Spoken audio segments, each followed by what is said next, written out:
I'm Elizabeth at Literary Princess. If you are new here, welcome. I have a PhD in English literature with a focus on Victorian women novelists, and as you might expect, I love to read. Today I have my September TBR for you, except it's really more of a pile of possibilities. I have not been doing very good with my TBRs. I just keep getting books out of the library. So the books that I'm gonna hold up today are books that I'm like, maybe I'll get to them. They are, for the most part, on my 50 books to read list because I am doing terrible with that. I have read, hold on, 12 out of 50. That's really bad. We're going into September. So yeah.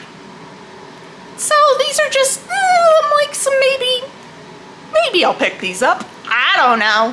There are a few that I definitely do want to pick up because I am participating in Shaketember, which is all about reading Shakespeare in the month of September, hosted by Kelly from Books I'm Not Reading, Jason from Old Blues Chapter and Verse, Nicole from A Day of Small Things, and they have a guest host this year. And I didn't look up who it was before I started filming, so one moment. Allie from A Genteel Black Hole. So I want to read those books, and then I have my Elizabeth Gaskell book, obviously, and then I have Les Mis. We'll talk about that in a moment. And then the rest of these is just like, I don't know.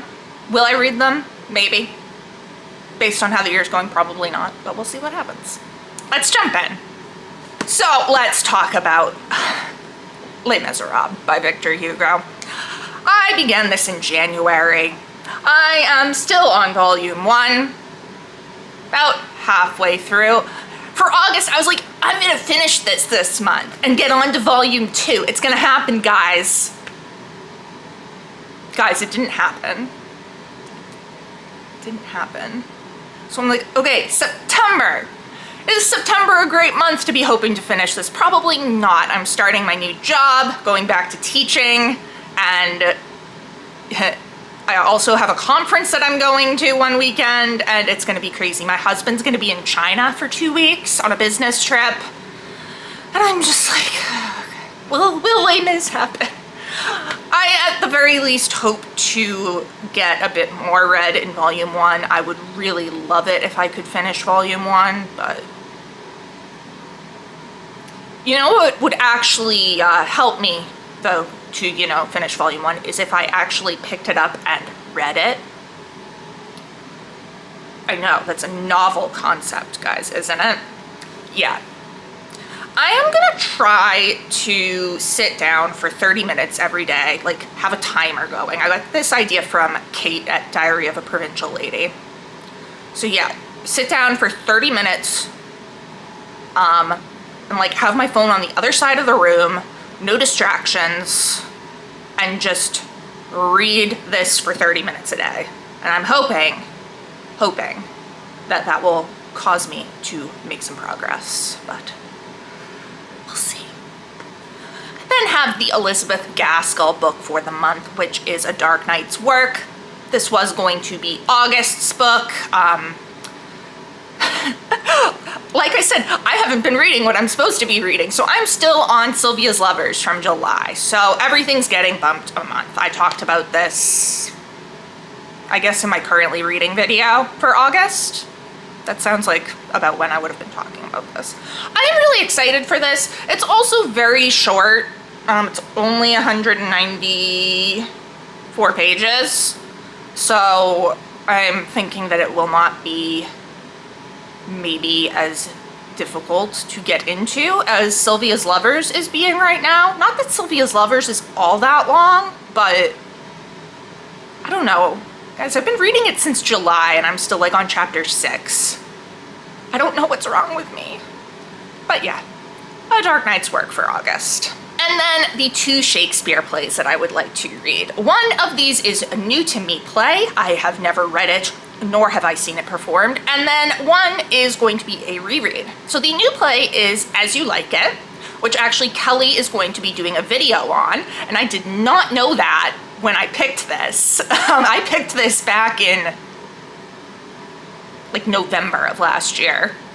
So I I felt pretty cool that I managed to land on the right play. I'm really excited for this one. It is a comedy. I know there is some cross-dressing fun in it. And yeah, looking forward to a new Shakespeare play. The reread is Macbeth. I have not read this since I was 15 years old in high school. So I am hoping to do a rereading as an adult video on this because it's been a while. I really enjoyed Macbeth though, and even though I read it almost 2 decades ago, that hurt. 2 decades, really? Yeah, almost. We're a few years off. Ouch. Okay. Even though I read it that long ago, like I still remember it pretty well. Unlike some of the others that I read a while ago, like King Lear or Julius Caesar, which are just like mostly gone. But Macbeth, I do remember, but I'm really excited to reread it. So I have got one more class. Well, actually, that's not entirely true. I have some other classics, but they are in different categories because I've broken things into categories because of course I have. One more classic that I would potentially like to get to for September is Castle Rackrent by Maria Edgeworth. This was on my July TBR for Jane Austen July. Edgeworth is a contemporary of Jane Austen's, actually one of her favorite novelists. I didn't get to it. It is super short. And September is also Shorty September. I don't know if that is going on in an official capacity this year. I have not seen any announcements, but this would definitely count for that because it is only, with notes, 127 pages. Actually, A Dark Night's Work and both of the Shakespeare plays would count for Shorty September as well. So I'm just like, this is a nice short book that I can get ticked off my TBR. The font is nice and big. And yeah, I think let's just try. Let's try, Elizabeth. Let's make an effort. So the next category is just kind of general other fiction, which means it's not a classic and it's not fantasy, but it's still fiction. So I've got 3 here that are possibilities. The first is Mexican Gothic by Silvia Moreno Garcia. I've been meaning to read this for ages. And you know what? As we're moving into the fall, it's like starting to get into spooky season. This is a Gothic horror book set in Mexico in the 1950s. So I feel like September is a good time to like transition into that kind of spooky, more fallish reading.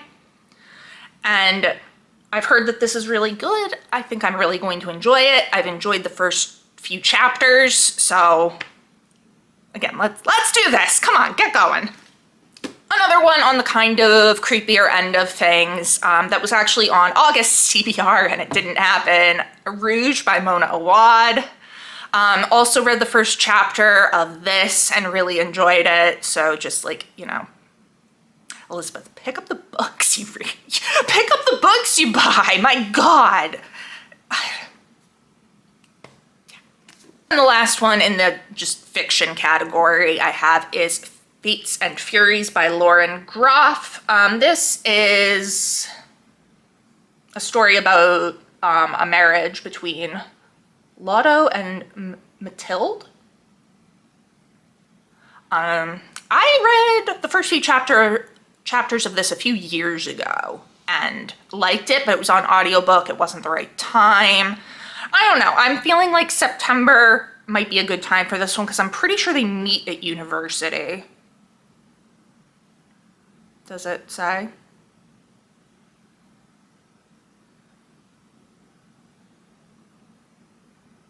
I don't know. But I'm pretty sure I remember some stuff about university, or at least like stuff immediately after university when I read this, or when I started reading it last time. So I thought it might be a good one for fall vibes. I don't know. Fantasy, another one from the August TBR. This is Little Thieves by Margaret Owen. This is a reread, but I want to read the final book in the trilogy. I need to reread the first two, so, you know, reading this is the first step of that. This is a retelling of The Goose Girl, and I loved this so much the first time I read it, and I'm really looking forward to rereading it. I don't know why I'm not picking it up. I don't know why I'm not picking up anything, but here we go. So, I'm really hoping to get to this for September. Another one that I thought would be good for the like kind of spooky, also university fall vibes is Hellbent by Leigh Bardugo. This is the follow-up to Ninth House, following Alex, who is in a secret society at Yale, and now has to go to hell to get somebody out of it. The third book of this is actually supposed to be coming out soon, so I figured I would continue on with it. The first book actually really pleasantly surprised me because I haven't been getting along with YA dark academia very much. So I was pleasantly surprised that I got on with Ninth House, and I am hoping that Hellbent will be just as good and that nothing bad will happen to rabbits, because the cover's a little freaking me out a little bit, but figured it would be good for the fall season. Another one kind of with the creepy school university vibes, A Deadly Education by Naomi Novik, which I have had on my shelves for forever and would like to read and see if I want to keep it or not. So maybe I will get to that this month. Who knows? I don't even know what this is about anymore.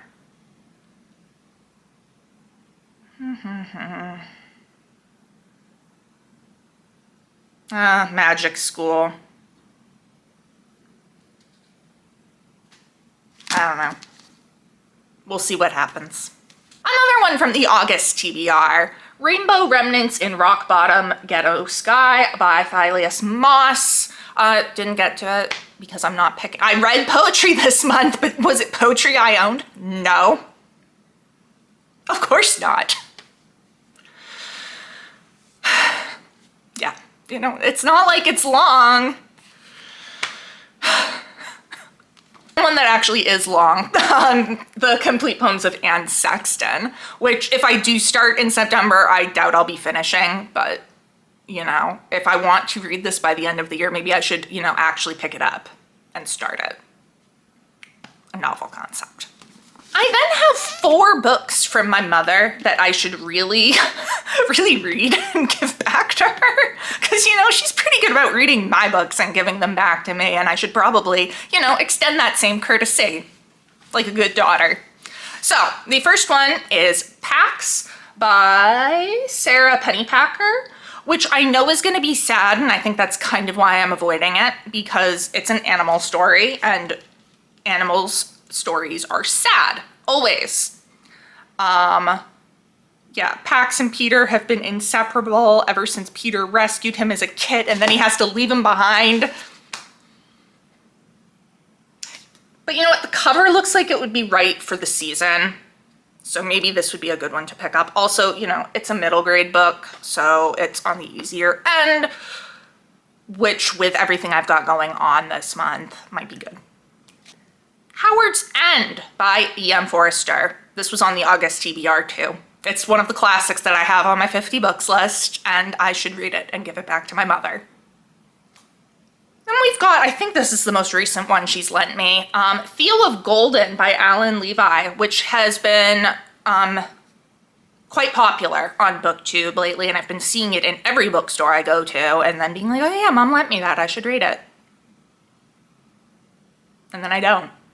And then the last book that my mother has lent to me is All Creatures Great and Small by James Herriot.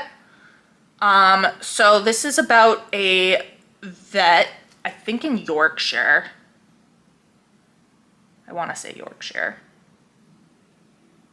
And my mom really loved both the book series and the recent television adaptation. And she thought that I would really like it. And it sounds like it's just going to be, you know, kind of like nice, feel good. But also, he's a vet. So that means there might be some animal death and sadness. So is that why I'm putting it off? Maybe. Maybe. I do think I'll enjoy it though. So I should, read it and give it back to my mother. And then the last book I have is nonfiction, and it is not one that is on my 50 books list because I just bought this. But I feel like if I'm gonna get to any book this month, it's gonna be this one because that's the kind of mood I'm in. This is Stephen King, A Complete Exploration of His Work, Life, and Influences by Bev Vincent. Like, oh, look how beautiful it is. Oh, kitty. Is that Pet Cemetery? I'm assuming. Yep, Church the Cat from the '89 movie. Yes, you all know Stephen King is tied with Jane Austen as my favorite author. I have just been in a Stephen King mood recently. You'll see this in the August wrap-up. There's 2 books to do with him in there. Well, actually, there might kind of be 3, depending on if I finish the book I'm currently reading. But I really want to read this, and I'm like making myself wait to start it until I am done with some of the other books that I'm reading, particularly the other nonfiction I'm reading, which is Jane Austen's letters. Oh, my 2 favorite authors, ha ha ha. But yeah, I think as soon as I'm done with at least one more book that I'm currently reading, I'm gonna be starting this. So if anything gets read in August, it's gonna be this. So that is my August pile of possibilities. Will I get to all of them? Absolutely not. That's why it's pile of possibilities. Will I get to any of them? Debatable. Considering my mood, debatable. Incredibly debatable. I don't know, guys. I don't know what to say. I'm just in a weird reading mood. My goal for the month, ironically, is to not take any books out of the library. Which, is funny, considering one of my goals for the year was to take a book out of the library every month. But considering I have gone insanely over the number of books that I'd wanted to read from the library, I think we can calm down and take a month off and just read what I own. Read the books you own, Elizabeth. So, let me know down in the comments, have you read any of these? What did you think of them? What are you planning to read in September? And are you participating in Shaketember? If you enjoyed this video, please don't forget to give it a thumbs up and subscribe to see more of my bookish content. It has been great chatting with you. I will see you soon. Bye.